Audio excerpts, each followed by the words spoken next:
Okay, let's talk corn. We've known about Shucked coming over to the UK for quite a while now. However, its journey hasn't been an easy one. If we head to the now abandoned Shucked West End Instagram page, we first learned about Shucked trying to come over to London back in June of 2023.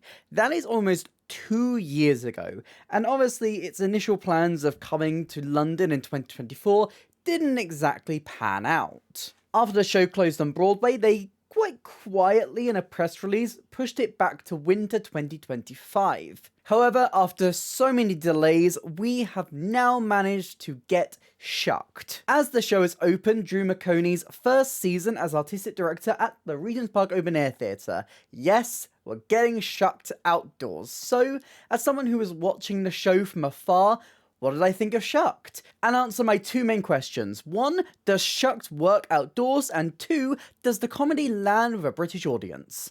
Let's find out. But if you haven't seen my face before, hi, I'm Ellie. I talk about theatre. I am the most chaotic theatre person on the internet. I do reviews, I do discussions, I do game shows and versus brackets, and if any of that sounds interesting to you, please consider hitting like and subscribe. It really helps me, it helps out the channel. But let's dive in to Shucked. Might get a little corny. And I promise that's the last pun I'll make in this review. I'm so sorry. I regret everything. So, first of all, for the record, let me just say, Shucked is absolutely delightful. This is such a charming little musical. That is undeniable. But on the whole, it is a fairly simple show. Shucked surrounds this town in somewhere in Southern America. I don't know if they ever say it, but somewhere south. Yes, that's as far as I got. I don't know American geography. Don't test me, I don't know it. I can tell you roughly where New York is, I can point out Texas because it's a funny shape, and that's about it. And if I go too far up, I know I reach Canada, and that's too far. But this town is very reclusive. They are very stern in the fact that they do not like outsiders, and they do not feel the need to leave. They have such a strong community, they all are very thankful for their way of life, and they all love corn. It's their main export, they turn it into alcohol and food, and it keeps them alive. The whole opening number is just this absolute love letter to corn in all of its many forms. But when their beloved corn crop dies, they're left in a predicament. No one in the town knows what to do, so there's only 2 solutions: doing nothing or venturing outwards. And one girl, determined but naive, sets out on a journey to try and find someone to save their corn, and unfortunately brings a con man back into the town. You can see on the surface how this plot is fairly simple. While we do have a little section that ventures outside the town, pretty much all of it is set within Cobb County. But I think what really drives this comedy, as many other comedies do, is its characters and the dynamics that come from that. It's very funny that I'm talking about 2 comedies back to back on this channel, as I just reviewed the most recent Mischief comedy about spies. And in that review, I spoke a lot about how those character dynamics really define that show, and I feel very similarly to that as I do to this. If I outline each of the characters, I can sum them up in a couple of words. You have Maisie, who is very innocent, very naive, but her determination is so strong, which makes her a very interesting protagonist. You have someone like Lulu, who's a bit more tough. She's got a firm outer shell, and she doesn't really love letting people in, especially not outsiders. You have Beau, who is deeply and madly in love with Maisie, but very quick to jealousy. And to be fair, what Beau goes for in this musical, understandable. Do not blame the man. You have Peanut, who has a family dynamic with Beau, and yeah, there's not much going up there, but there's so much going on in there. It's the heart on that side or that side. I really should have listened more in biology, huh? And of course we have our outsider, Gordy. This con man trying to keep up this act, and slowly having his heart kind of melt for this town. So while plot-wise it's simple and stays quite still throughout a lot of the show, it actually has a lot going for it because of these dynamics, because of the tension between these characters, because of the rifts that form between them. There's still a lot of drama in here that's created, despite the plot being fairly thin. And for a comedy, that's kind of what you want. You want fun dynamics, a little bit of character conflict, and one-liners, and boy does Shucked keep swinging them towards you. Robert Horn's book contains a one-liner every time you breathe.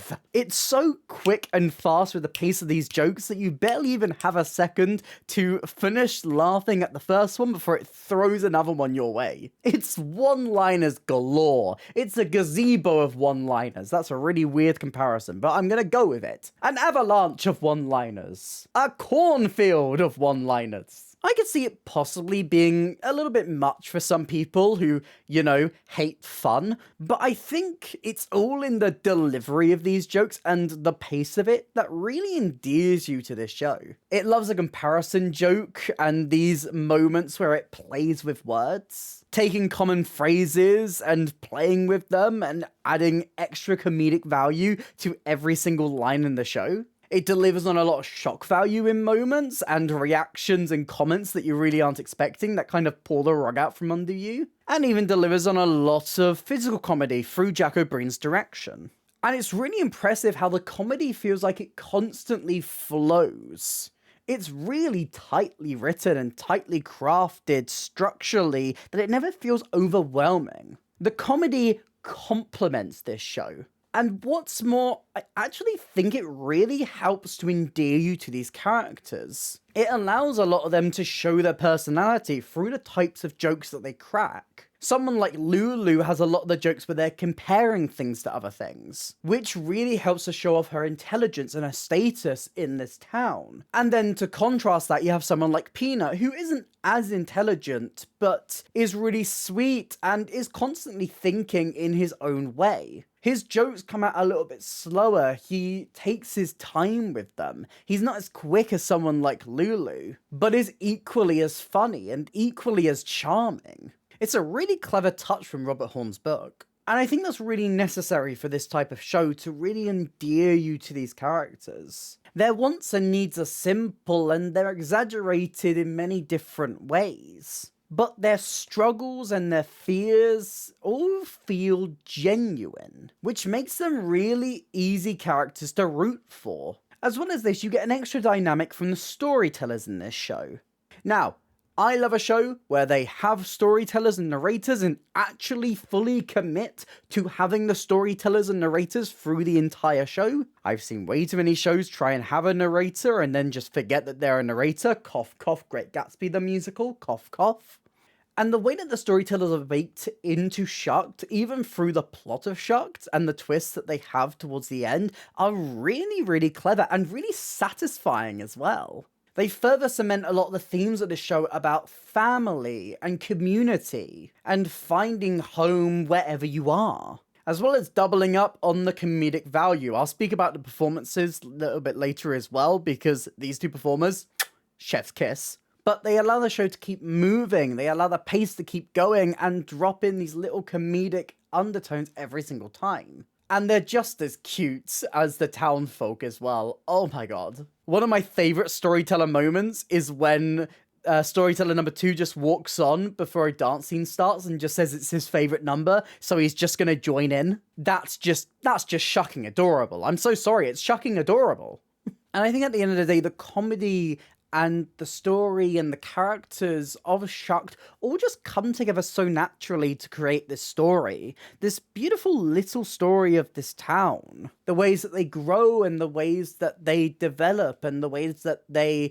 recognize how they're not truly seeing each other. On the surface, there isn't loads to Shucked, but the more you kind of look at it and the more you shed away the green weird leaves of the corn, you get to the beautiful yellow sweet corn on the cob inside. I'm not sure if this analogy quite works, but I'm trying it. The second you shuck the corn, and shuck your perceptions of the outer layer of the crop, you get to the beautiful thing inside, which is the musical Shucked. I can't believe I'm this positive about a corn musical. I wasn't quite expecting to love the corn musical this much, but the corn musical has so much to give. And it gove. It's so gove. Let's speak a little bit about the score of Shucked as well, because I knew a couple of the songs going in, but I wasn't expecting to love it as much as I did. The score of Shucked is a very genuine country feel, and it's blended really well with the musical theatre of it all. This score is crafted by Shane McNally and Brandy Clark, who are both very strongly, firmly in the country scene. But I think country as a genre, from what I know about it, is all about stories. I think it's very easy to kind of look at country music and the very common themes of country music and poke fun of it. I mean, think about Bo Burnham. That's one of my favourite Bo Burnham songs, the country song he does. Cute girl in a straw hat, sitting there down in the cornfield. That is a scarecrow. Thought it was a human woman, sorry. You know, beer, trucks, corn, that's country music. But I do feel like country as a genre actually lends itself very well to telling stories, and that's something that musical theatre often does. So these two genres actually do pair kind of well together. So much so I'm surprised that there's not more country musicals out there. So even though these writers aren't the most well-versed with musical theatre, the demands of the genres of both actually pair quite well, and this is a show that definitely needed that country feel. And these two deliver on it so well. And dare I say, Shucked contains some of my favourite musical theatre songs of the past decade. I've picked out a couple of them just to speak about a few. Corn is such a delightful opening number. It has a lot to do. Not only you got to set up the storytellers, the town, the characters we're going to follow, justifying why on earth we're watching a musical all about corn. But on top of all of that, it's the first thing to open the show. This is the first impression you get. And so it decides to take you through the history of this town, through these two storytellers, going through the history and showing us how Cobb County went about it, starting all the way from creation of the world itself through to the discovery of America and where Cobb County was during that time, and does it on the backdrop of this town just going through their day-to-day lives, harvesting the corn, creating their goods, and having really clever moments of narration through the song to build in additional comedy. It instantly sets the tone so well, and that is what an opening number has to do. Another one of my favourites, well, I'm going to speak about all three of these kind of back to back to back, because I think these are the three strongest solo numbers in the show. Starting with Woman of the World. Maisie is one of the first people to venture out. She is seen outside of the town. And this number is kind of that moment for her where she gets to express her joy at that. She gets to explore how proud of herself she is, how much bigger she feels now. She feels so much more accomplished. And all of these huge emotions are channeled through this really beautiful number, showing the growth of her character, as well as like an underlining naivety to her. It's really well done. As well as just being an absolute bop. Musically, it's fantastic. One of my favourite numbers in this show is a song called Somebody Will. This is a song for Bo. He's just kind of been rejected and he's dealing with that. And this results in a really beautiful number where he's trying to reassure himself. It's soulful, it's bold. There are some fantastic moments of belting here, and I can see this being a go-to audition song for a lot of people in the upcoming years. It's a fantastic number, performed to perfection by Ben Joyce. Literal goosebumps. And then the next song after that, we get a song for Lulu. A song which, if you know Shucked like a little bit, but only know like one of the songs, this is the song that you will know.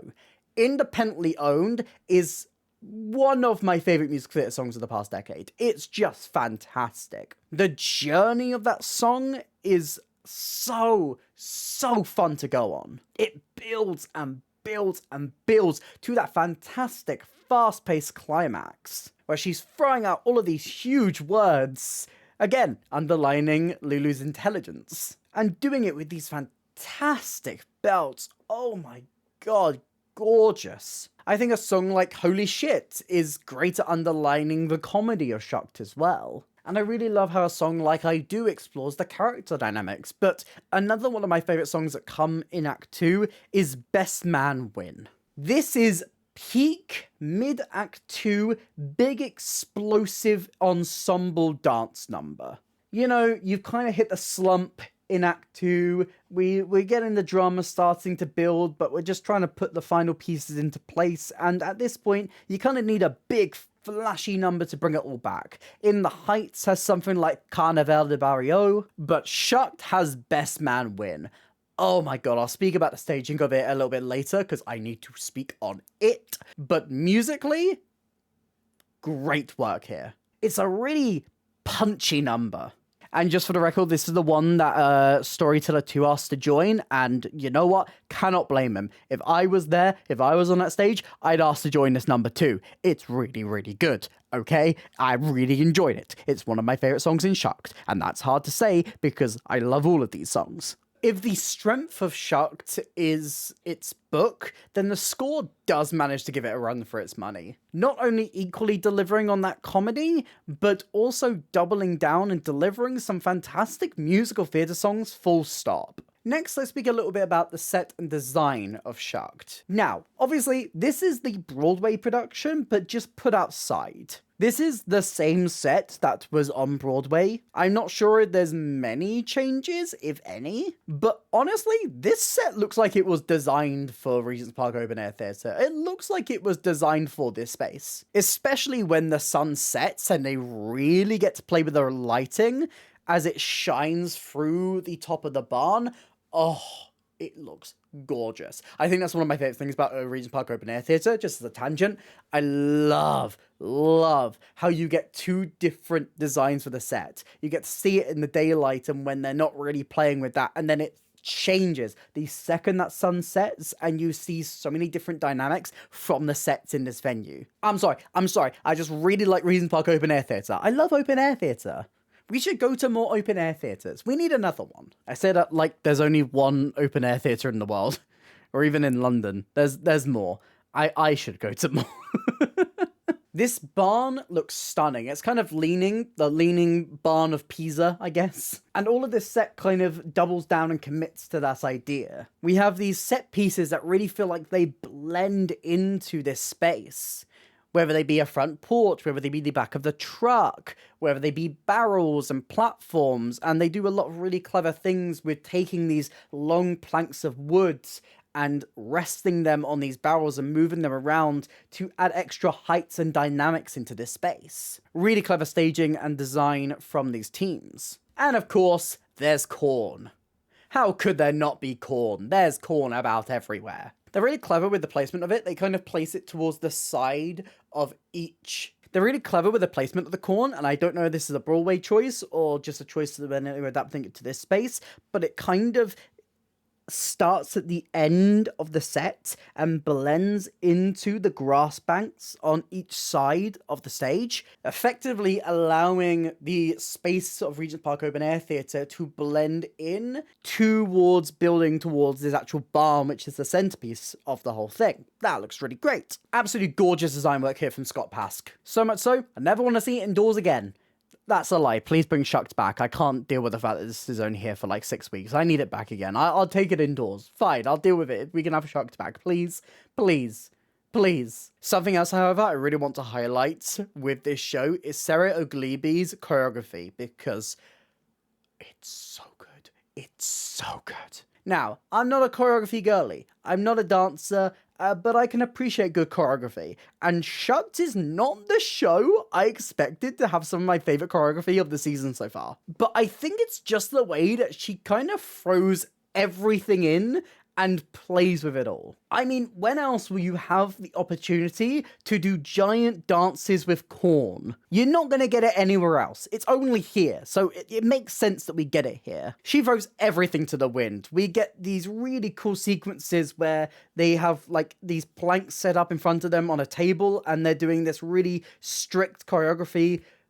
banging these pieces of corn onto a little table, using it for percussion and everything. It's great. I mentioned before that they use these planks and these barrels to create extra levels, but are also used within the choreography and the staging itself, especially in Best Man Win. I told you I'd get back to it, where we see the ensemble literally moving Ben Joyce across the stage using these barrels and these planks. It's really impressive. And honestly, if I was Ben Joyce, I'd be very scared I was going to flip and fall on my ass at any point. I'd be horrified.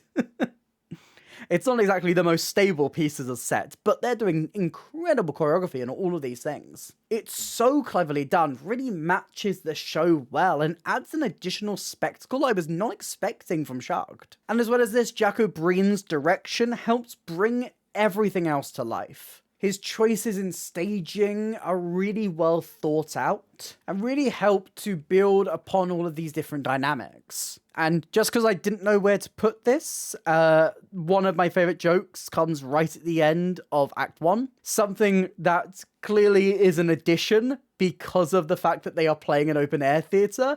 It was so unexpected, but caught me off guard perfectly. I laughed so hard going into the interval because of it. Keep your eye out for that joke. Not hard to miss, but that's my favorite joke. I love a joke that plays with the fourth wall a little bit. Gorgeous. And finally, let's speak about this fantastic cast. Sophie McShearer plays Maisie, and I love how she plays this role. She is fantastic. Maisie's care for her community, her drive and her passion, the good that she sees in everyone is so perfectly captured through so much of McShearer's delivery and character dynamics with every person on that stage. Her vocals outstanding, her stage presence incredible. I loved following her. She is a fantastic protagonist for this show. Ben Joyce plays Beau, a character really challenged in this show in many different ways, especially vocally. Oh lord, that is a hard song to sing, and Ben Joyce makes it sound like it's easy. He has a great dynamic with Keith Ramsey playing Peanut, who we'll speak about in a little bit, as well as the chemistry that he has with Sophie McShearer's Maisie. These two working together and bouncing off each other so well that it really does feel like they are old friends, old lovers. You can see all of that history on stage perfectly. Georgina Honora plays Lulu, and wow. Georgina is one of those actresses who just takes over and embodies every single role she plays. I have never seen her do a bad role.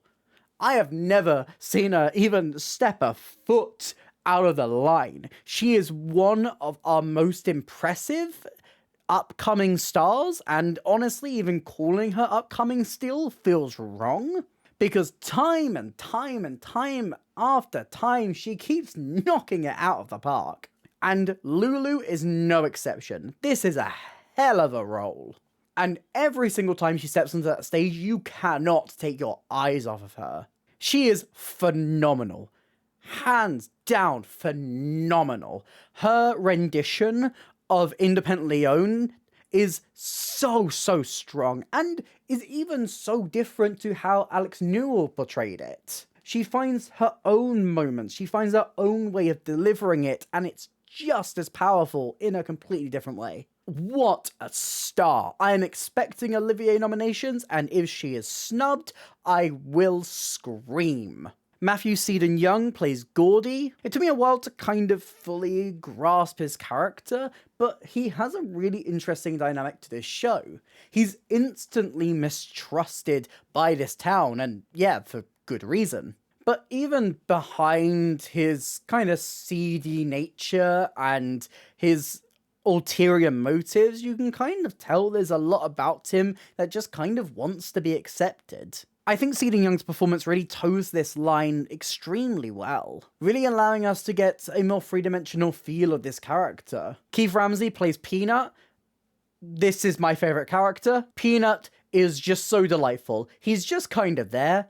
But oh my god, I'm so happy he's there. His role in this show is mainly to give Beau someone to bounce off of, which is very important. Otherwise, he would be very singled out. But in terms of like the plot, he's definitely more of a supporting role. But his inputs in his scenes are just brilliant. It's so good. And Keith Ramsey's delivery every single time is so unbelievably funny. He takes it so slow. He really revels in that fact. So much so that every time he'd walk onto stage, I got excited. And that's the mark of a brilliant performance. And finally, we have our two storytellers. Storyteller 1, played by Monique Ash Palmer, and Storyteller 2, played by Stephen Webb. These two have a very important role in the show. Not only do they open the entire thing and warm up this crowd who may be a little bit hesitant towards this musical, but they also have to keep that up through the entire thing. They're this constant through line. So you need two people with effortless charm, and Ash Palmer and Webb just have it in droves. Hilarious. Absolutely hilarious. The pair of them. The characters they jump between. Their little interactions and interceptions to the story itself. Two very important additions to this show. Shucked is shucking delightful.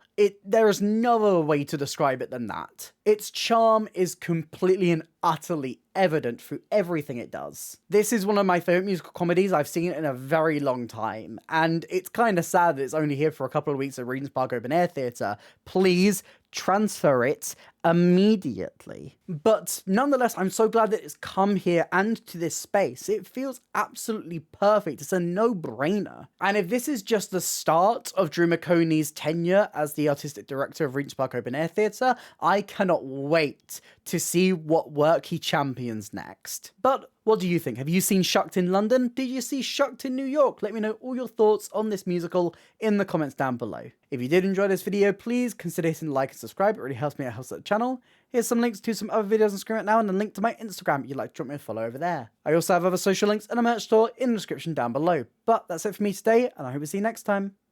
Bye.